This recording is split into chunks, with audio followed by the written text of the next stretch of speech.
My relationship came to an end last Friday night, and she's still unaware of it.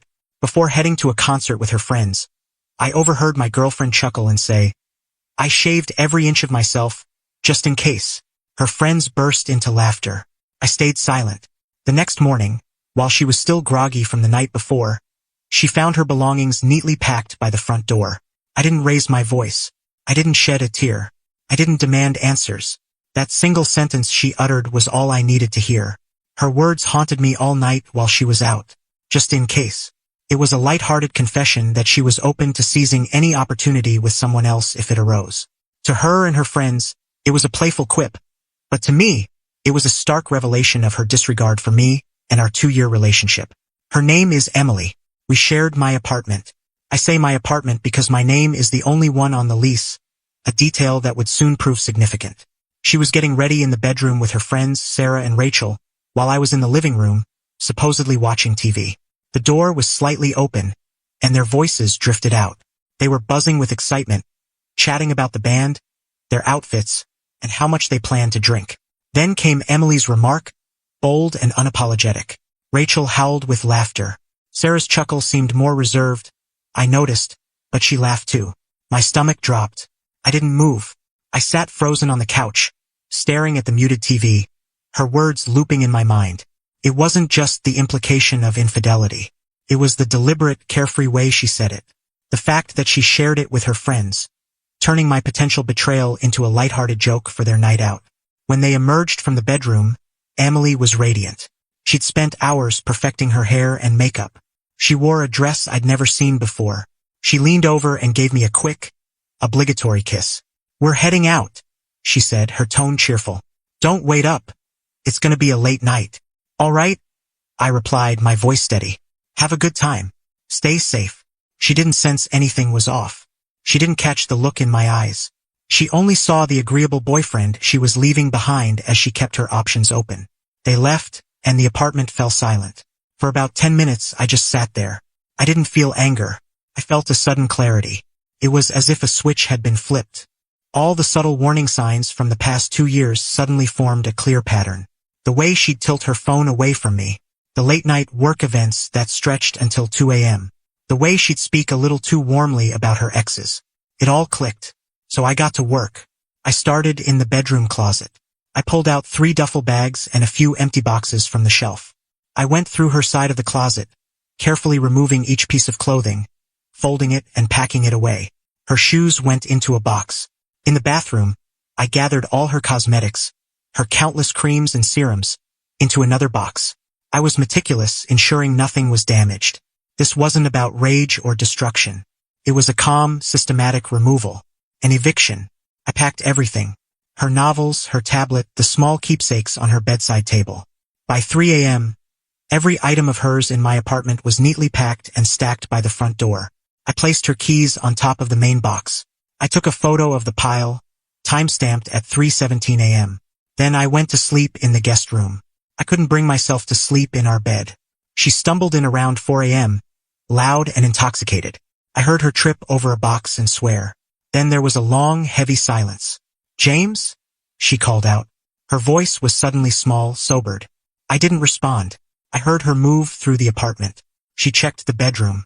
She saw the empty closet, the cleared-off surfaces on her side of the room. I heard her sharp gasp. "James, what is this?" she shouted, pounding on the guest room door. "Open the door. What's going on?" I remained silent. I put in earplugs. After about 20 minutes of her yelling and sobbing, she stopped. I heard her dragging the bags and boxes out the door, one by one. Took her nearly an hour. The sound of the front door slamming shut was the most relieving sound I'd ever heard. She started blowing up my phone immediately. Calls I ignored. Texts that shifted from confusion to anger to desperation. I let them pile up. I finally drifted off around dawn. When I woke, I felt a peace I hadn't known in years. I went to the kitchen for coffee and saw a furious, tear-streaked note on the counter. I crumpled it without reading it and tossed it in the trash. My first call wasn't to her, but to my sister, Lauren. Lauren's a lawyer. She's sharp, practical, and never cared for Emily. "It's done," I said when she answered. I told her what I'd overheard and what I'd done. "Good," she said immediately. Then her legal mind took over. Alright, let's stay ahead of this. Is her name on the lease? No, just mine. Perfect. That makes her a guest, not a tenant. You can revoke her access to your home at any time for any reason. You returned all her belongings, so she can't accuse you of theft. First step, change the locks today. Locksmith's coming at 10 a.m., I said. Smart move, she replied. Next, the car. Oh, the car. A year ago, Emily's old clunker broke down. She wanted a sleek new car, but her credit was terrible. She pleaded with me to co-sign for a 2-year-old BMW. I was reluctant but eventually agreed. My name was on the loan alongside hers, and my credit was the main reason it was approved. She made the payments, but the loan was my responsibility too. What about the car? I asked.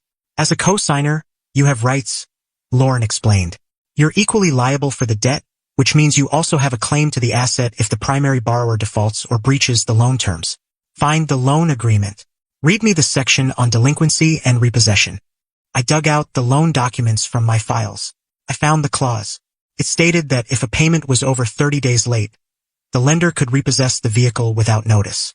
It also mentioned the co-signer's duty to inform the lender of any changes in the borrower's circumstances that might impact their ability to pay, like a change in address or job status. She'll try to use the car to manipulate you, Lauren said. She might threaten to stop payments, leaving you with the debt, or use it to force a conversation. We need to neutralize that. Keep that document ready. The locksmith came and went. The new keys felt reassuring in my hand. Then I did something I should have done sooner. I reviewed our shared finances. She'd send me her half of the rent and utilities via PayPal each month. I scrolled through the past year's transactions. Sure enough, she'd been late 4 times. One payment was delayed by over 2 weeks. I took screenshots of each late payment, timestamps included. This was proof. It wasn't about the money. It was about documenting her unreliability. The next battle was, predictably, our mutual friends. By Saturday afternoon, the smear campaign started. My friend Tom texted me, "Hey, Emily's going off in the group chat. She's saying you lost it and threw her out for no reason while she was asleep. People are freaking out." Emily's story painted me as a jealous, controlling lunatic who'd been waiting for an excuse to dump her. She conveniently left out her shaved comment. She framed it as me having a sudden breakdown. I called Tom. "She's not telling the truth. I'm sure you can guess there's more to it." "I figured," he said. "But she's convincing, crying, saying she's afraid of you." I had to tread carefully. A public back and forth would get messy. I needed something concrete. I thought of Sarah, the friend who'd been there when Emily made the comment. Her laugh had seemed hesitant. I found her number and texted her. "Hey Sarah, I know this is awkward, but I have a question. Was I wrong to be upset by what Emily said last night before you left?" Her reply was instant. "No, you weren't. It was a lousy thing to say. I told her that in the car. This was my chance. She's telling everyone I kicked her out for nothing. Would you be willing to share what was said after, in the group chat or elsewhere? I'm not trying to start drama. I just want the truth out there." 10 minutes passed with no response. I thought she was staying out of it. Then my phone pinged. It was a screenshot from Sarah. It was from their girls' group chat, timestamped Friday at 9:15 p.m., about 20 minutes after they left my place. Rachel had written, "That cute drummer is totally eyeing you." Emily's reply, "I know, right? Here's hoping." Winking face with tongue, "Good thing I'm ready." Sarah had responded with just an eye roll emoji. This was undeniable proof. It wasn't just a thoughtless remark. It was a deliberate intention. The joke continued after she left me. I sent the screenshot to Tom. "This is what she said."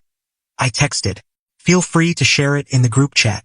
I'm not fighting her, but people deserve the truth." Tom's reply was quick. "Wow. Okay. Sharing now." I can only imagine the chaos that screenshot caused. Within an hour, I had texts from 3 other friends. "Man, I'm so sorry.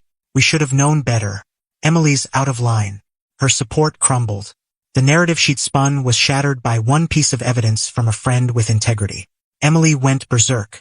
She accused Sarah of betraying her. Sarah, according to a later text from Tom, simply said, "I'm not lying for you, Emily. What you did was wrong." Sarah then left the group chat. With the social storm handled, I focused on the car. I knew she'd try to use it against me. On Monday morning, I got an angry email from her. I'd blocked her number, so email was her only option. The subject, the car. You think you can destroy my life and walk away? You co-signed for my car. If you don't meet me to talk this out, I'll stop paying. Let's see how your perfect credit holds up. Your move. It was exactly what Lauren predicted. But I felt calm. Her written threat was precisely what I needed. It was a clear intent to default on the loan. I didn't respond to her. I called the auto finance company. I spoke to a loan officer and explained the situation clearly and factually. Hello, I'm James Carter, co-signer on loan number 456C2. The primary borrower is Emily Watson. I'm calling because I believe the asset is at risk. Ms. Watson no longer lives at the address on file, and I don't know her current stable address. She also emailed me this morning at 8:42 a.m., stating her intent to stop payments, violating the loan agreement. The officer was professional. Do you have that email, sir? Yes, I said. I can forward it. Please send it to our collections department. I'll provide the email address. Once we have it, we'll open a case. Given her stated intent to default and her unstable address, we may need to secure the asset. Do you know the vehicle's current location? I did. Tom had mentioned Emily was staying at Rachel's place. I knew Rachel's address. The car is likely parked near this address, I told the officer. Thank you, Mr. Carter. We'll handle it from here. You'll be notified of any actions taken. I sent Emily's email to the bank. Then I waited. I'd simply reported a risk to their asset, as was my duty as a cosigner. Their response was up to them. 2 days later, on Wednesday evening, I drove home from the gym and took a detour past Rachel's building. There it was. A tow truck was hooking up Emily's BMW. Emily and Rachel were on the sidewalk, shouting at the repo man, who ignored them with the calm detachment of someone used to such scenes. Emily was sobbing, a full meltdown. I didn't linger. I drove by, just another car in traffic. I didn't feel victorious or smug. I felt a quiet sense of balance returning. She'd made her choices. These were the results. The repossession sparked immediate fallout. She left a dozen furious voicemails on my now unblocked phone. I'd unblocked it to hear her reaction. She threatened to sue me for stealing her car, for ruining her life, for everything. They were hollow threats from someone who'd lost all leverage. I listened, saved them to a folder on my laptop, and blocked her number again. The final chapter closed about a month later. Things had calmed down. I met Sarah for coffee to thank her. She said Emily had burned all her bridges, alienating everyone with her lies and drama. She was still at Rachel's, but tensions were high. She was broke, carless, and miserable. One afternoon, I got a call from an unknown number. I don't usually answer, but I was expecting a call from a vendor, so I picked up. Is this James Carter? A professional-sounding woman asked. I'm Linda, property manager for Oakwood Residences. I'm calling for a landlord reference for an applicant, Emily Watson. She listed you as her most recent landlord. I nearly laughed. The audacity was staggering. She was trying to use me to rebuild her life after everything. I can assist with that, I said, keeping my tone professional. Great, Linda said. Can you confirm Ms. Watson was your tenant for the past 2 years? I can confirm she lived in my apartment for about 22 months, I said carefully. But she was never on the lease. She was a long-term guest. There was a pause. I see. Did she contribute to rent? She did, sending me her share of rent and utilities monthly. Were those payments on time? I checked my saved screenshots. My records show she was late 4 times in the last 12 months. February, May, August, and October last year. The August payment was 16 days late. I see, Linda said, her tone cooler. One last question. Would you rent to Ms. Watson again? I paused briefly. No comment, I said. All right, she said. Thank you, Mr. Carter. She hung up. I knew Emily's application had just been rejected. I hadn't lied. I hadn't slandered her. I'd given a prospective landlord accurate, documented facts about her unreliability.